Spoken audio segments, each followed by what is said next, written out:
Blog Talk Radio.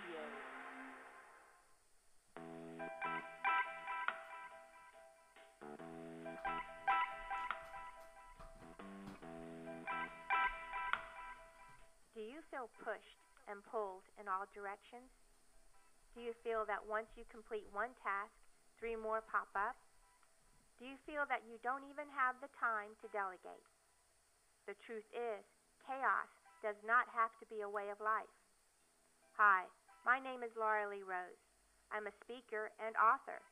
I am an expert in time and project management.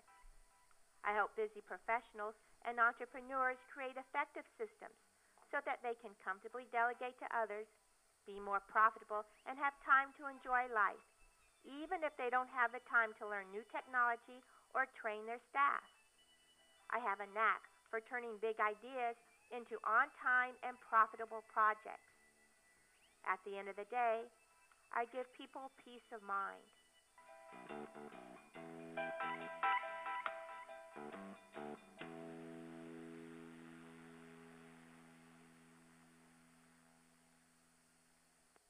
Hello, everyone, and welcome to this special edition of Thinking Like the Owner Radio, where we explore aspects of a professional development, both in the corporate environment as well as taking the big leap of owning our own business. Today, we are pleased to have with us Ramona Bevell. She is a speaker and certified holistic health counselor and educator. Hello, Laura. Hello, how are you today? I'm good. Can you hear me all right? I can hear you just fine. I'm glad you can share some time with us. I was just telling our callers that you are a certified holistic health counselor and educator, and your talks include Eat Your Way to Optimum Health, Could It Be Adrenal Fatigue, and the 4 superfoods to boost your immunity, combat fatigue, and eliminate allergies. It's really a great pleasure to have you here with us. Can you tell us a little bit more about yourself and what you do? Well, as a certified health counselor, I like to work with people who are ready for big changes in their life. And I call myself an advocate of health and joy because I like to see more clients add more of what makes them happy. Well, that's great. And as a speaker and author myself, I try to help busy professionals and entrepreneurs create effective systems so that they can comfortably delegate to others, be more profitable, and have more time to enjoy life, even if they don't have the time to learn new technology or train their staff. One of the training pillars in my program are strategies to balance one's personal, social, and private lives. And many of us think that we have to work harder to achieve, that we need to be workaholics to get ahead, whether it's in the corporate environment or owning our own business.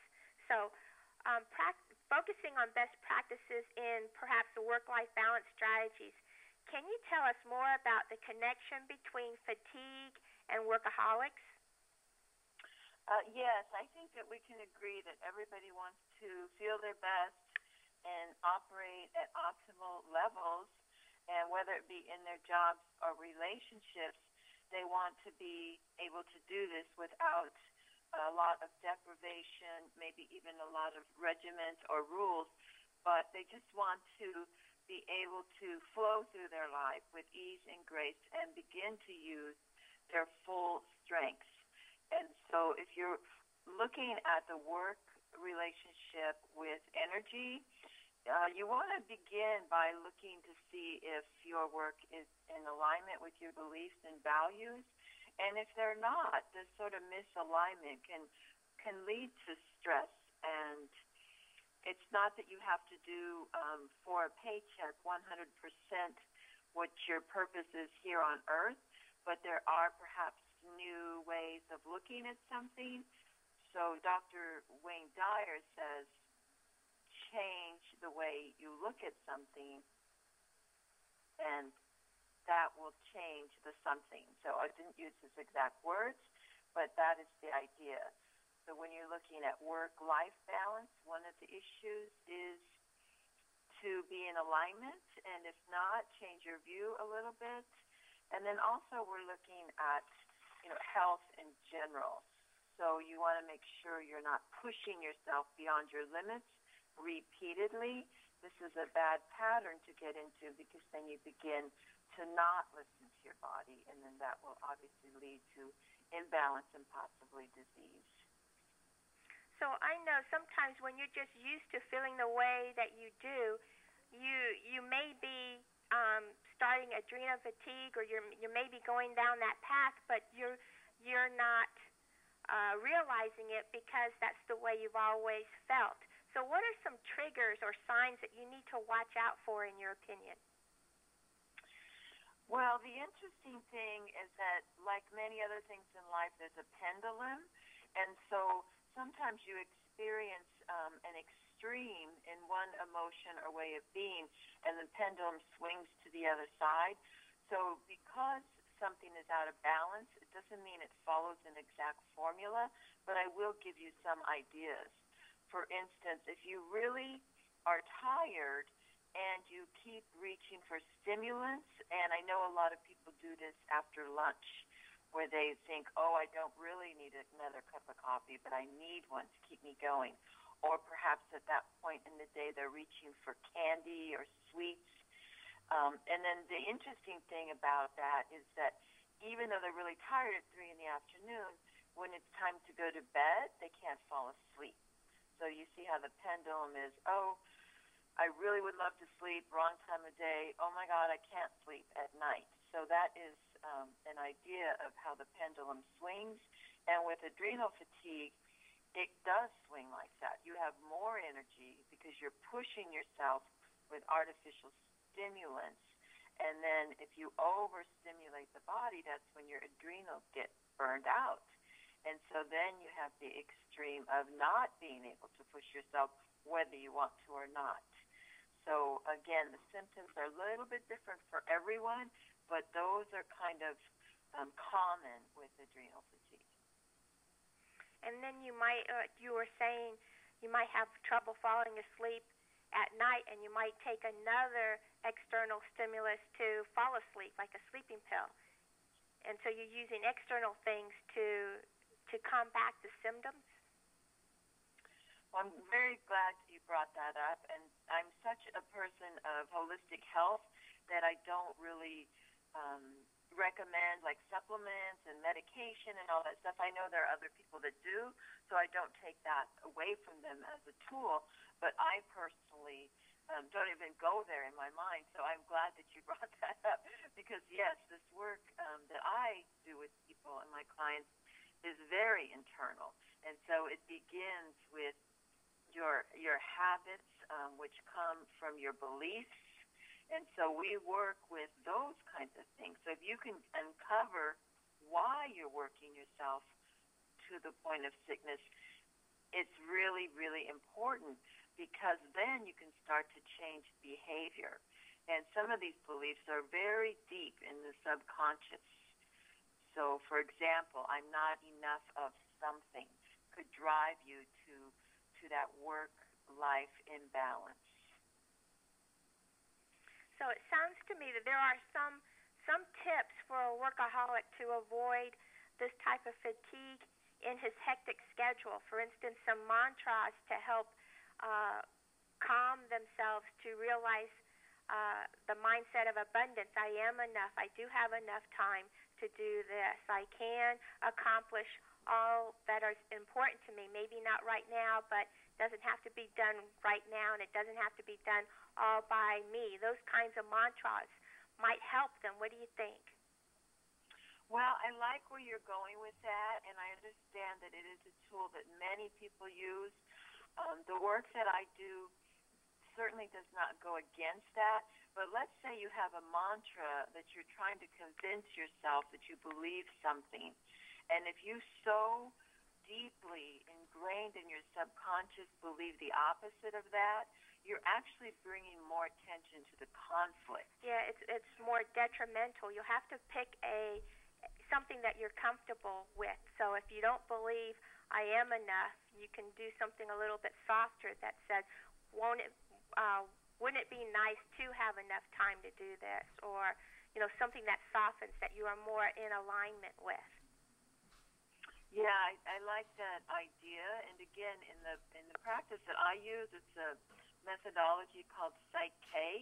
And so we have methods that we use to speak to the subconscious mind and uncover those unconscious beliefs that drive us. And then we look at that statement, like you're saying, to craft the statement to what that subconscious needs to hear, and so that we can become in alignment, and then our habits and our behaviors follow that. And it's more of a, instead of working through resistance, it can even look like going with the flow, which obviously, Right. if you're in a state of fight or flight, that is what leads to the adrenal fatigue. So you want to get out of that state of an emergency.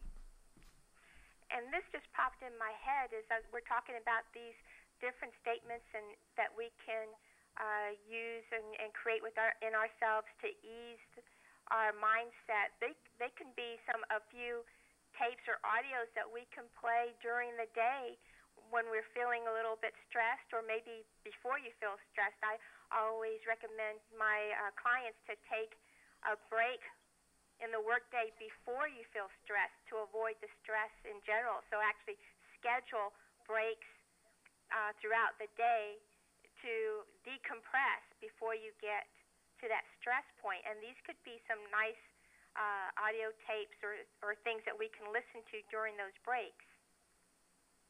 Well, I think that's an excellent point, and I agree with you 100% that it's important to take breaks.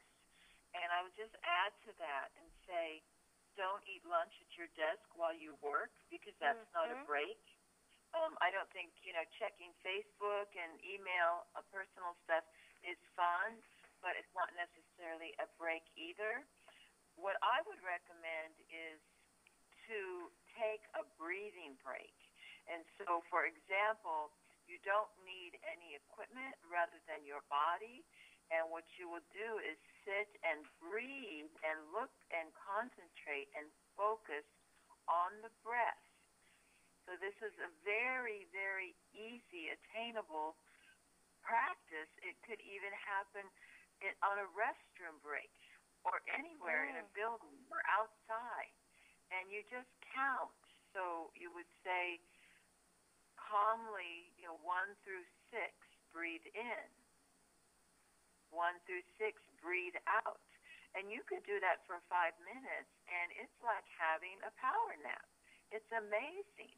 So what we want to do is bring our parasympathetic nervous system to balance.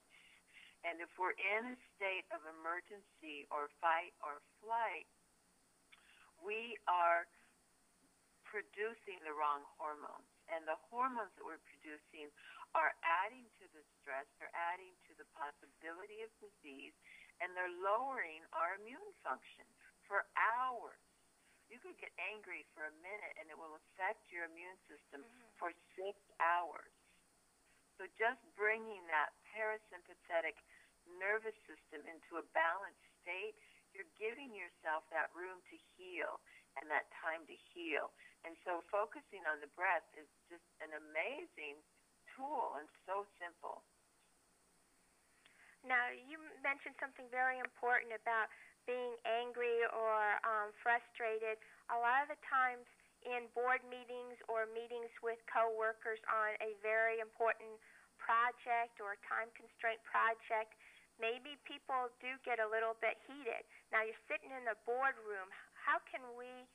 What's a good strategy to control our emotions in a boardroom when we're surrounded by coworkers, managers, and even executives or clients? Well, the very interesting thing is that the breathing exercise can be used at any time, and nobody has to know that you're doing it.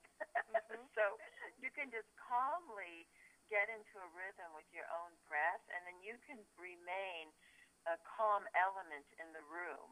And so as you converse with people, you want to be able to be in touch with sort of that higher expression of yourself, which includes receptivity to others.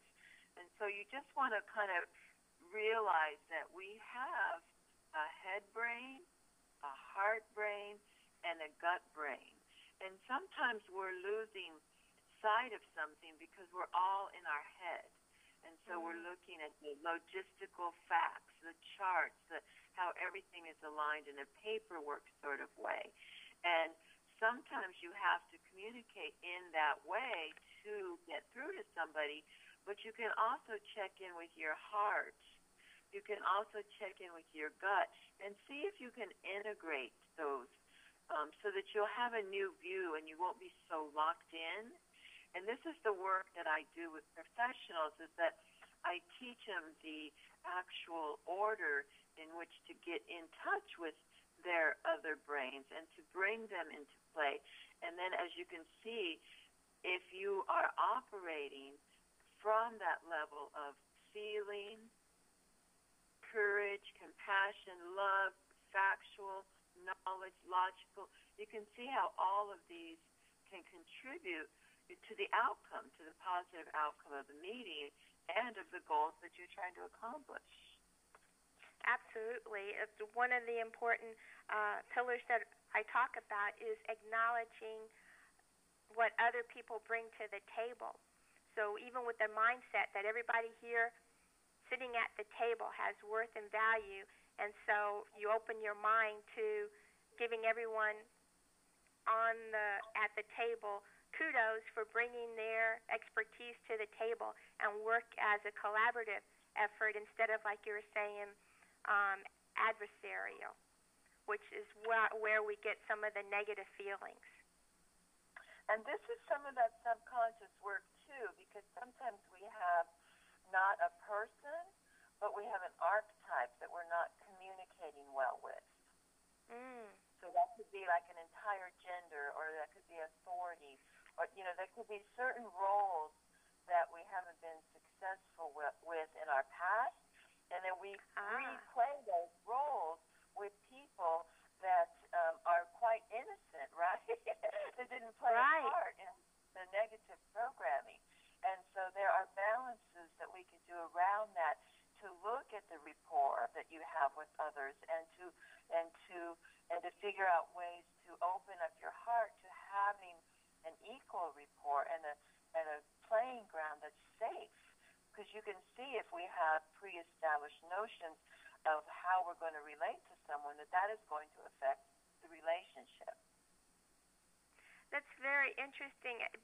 As you were talking, a story from my real life popped in my mind. You mind if I share it? Oh, I think that's fascinating. Please share it. Well, I had just joined an organization, a new company, and I had 4 people had started this company, and I had already interviewed with 3 out of the 4, and I had already been hired. And this, one of the 4th person, after I'd been, like maybe the second day of work, that the 4th person was traveling, so that was his first day back to work. So he called me into his office to talk to me, to get introduced to me and everything like that, because this is the first time he's met me. And then he started on kind of a rampage about integrity and don't, we're not supposed to steal and you got to be honest. And he's going on a rampage, and I'm sitting there with I was very fortunate because this was my first or second day of work, so I knew he wasn't talking about me personally because, I couldn't have done anything wrong. It's my first day of work and stuff, and it was coming from his culture, like you were saying. It was kind of a archetype. I was the first woman in his company, first woman engineer. So he had that kind of past experience that he was putting on to me, and luckily I didn't take it personally because I knew it was a cultural thing that he was bringing it with him, and nothing that I was responsible for. But when you were saying that, I said that's exactly what happened on my first day of work in this particular company. Yeah, so whether it was on a conscious level or just a deep knowing at a subconscious level, you sat with it and you didn't challenge him, and you just knew that it was his story and not yours. And so Right. you could see how it could have went the other way easily. And that Yes. points back to adrenal fatigue. So let's just say that you had a different response, and the adrenal fatigue's role could be, right, as a scenario in that you just like flipped out. I mean, you were at your light switch just turned on. In other words, you were so tired and so depleted and so not taking care of yourself that all it took was a flip of a switch, and then you became a person that was completely out of character. And I don't know if this has happened to other people, but I had adrenal fatigue, and I was tired, and I was burned out, and I would find myself screaming at my boyfriend, and that, there's shame around that, and it wasn't my character. It wasn't in alignment with the deepest expression of how I really felt for him was love, but I was acting out from that place of being exhausted. So that is the importance, obviously, to take care of yourself, to not get disease, but also these kind of situations arise, and if you're not calm, and if you're not rested, and if you're not clear-minded, it's very likely that you could react the opposite. Like you could have lost that job within a week of having it had you reacted, right? Right, because this was one of the founders of the company, and if I had been intolerant or just irrational right there, they would have shown me the door quite easily. Yeah, and it's not like people aren't allowed to speak up for themselves, but in that case, you weren't needing to defend yourself because it wasn't about you. Right. So that's the importance of, being in the now, right? You can see if you're working from your past, you're not really in the now. And if you're worried about your future, you're not in the now. So it's a very fun illustration of how it could have gone, bad, and actually it just went seamlessly, thank goodness. I like what you just highlighted, is that because I was in the now and I realized it had nothing to do with me, I wasn't thinking of the past, I wasn't thinking of the future, it wasn't hitting any triggers. Right, Excellent. So in the boardroom situation that you spoke of before, some of this could be happening. You walk into a room, right.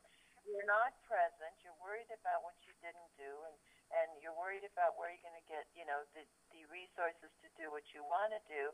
And so some of this is present in that tension in the boardroom. Everybody's playing out their past, or everyone's playing out their roles with other archetypes. So it's very they're getting ready to defend what they did or didn't do. Yeah. Yeah, so it's not it could potentially be a stressful situation, easily, as opposed to a peaceful situation that leads to productivity and full expression, and you can even have joy in the workplace. Why not?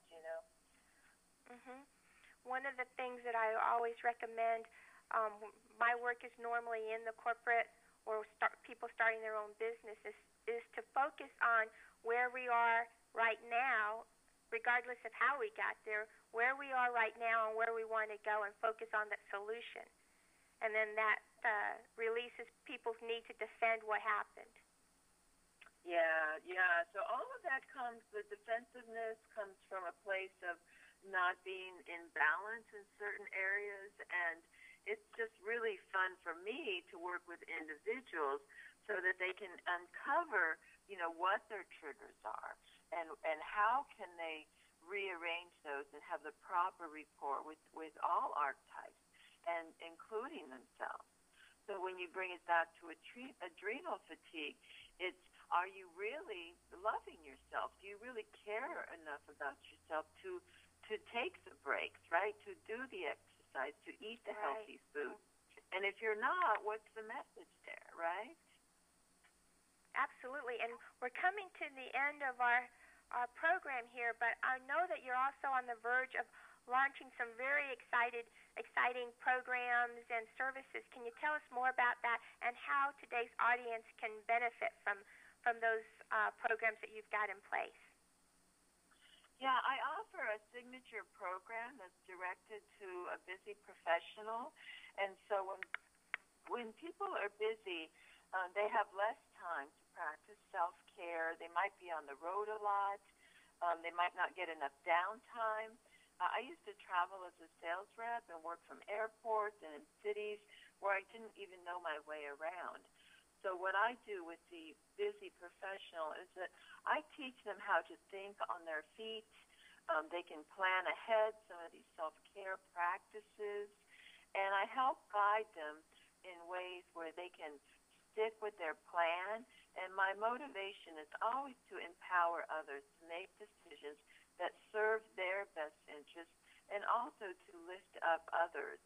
So when we are able to make choices that serve us on a dime, and that's even possible in a hectic life, we begin to look at the busyness and start applying different modalities so that we can get back our energy and ultimately control our health, and then our goals are easier to attain with a clear path.